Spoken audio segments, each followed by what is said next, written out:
Hi family members. ఇవాళ మన 100 days hair style సిరీస్లో డే 4 అనమాట. 4 హెయిర్ స్టైల్ ఇది.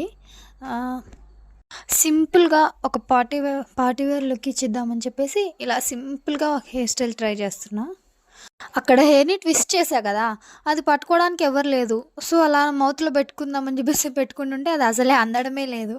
ఏం చేస్తాం, దానికి ఒక టిప్ టాప్ పెట్టేసా. అలా త్రీ త్రీ ట్విస్ట్ చేయాలన్నమాట. 3 లేయర్స్ తీసుకొని అలా 3 లేయర్స్ తీసుకొని ట్విస్ట్ చేసి, మన ఛానల్లో ఎప్పుడూ రొటీన్గా ఉండేది మన హెయిర్ స్టైల్స్లో ఆ తోకని మాత్రం అస్సలు మర్చిపోవద్దండి. నా దగ్గర అయితే మా చిట్టి తల్లిది హెయిర్ క్లిప్ ఉంది. సో నేను అది అలా పెట్టేస్తున్నాను. మీ దగ్గర ఇంకేదన్నా ఉన్నా సరే పెట్టేసుకోండి, సూపర్ ఉంటుంది. నాకు నార్మల్ డ్రెస్ మీద కాబట్టి లుక్ అలా కనబడుతుంది. ఒకవేళ ఫ్రాక్ మీద అయితే సూపర్ ఉండేది అసలు. ఈ వీడియో మీకు నచ్చితే ఖచ్చితంగా లైక్ చేయండి, సబ్స్క్రైబ్ చేసుకోండి.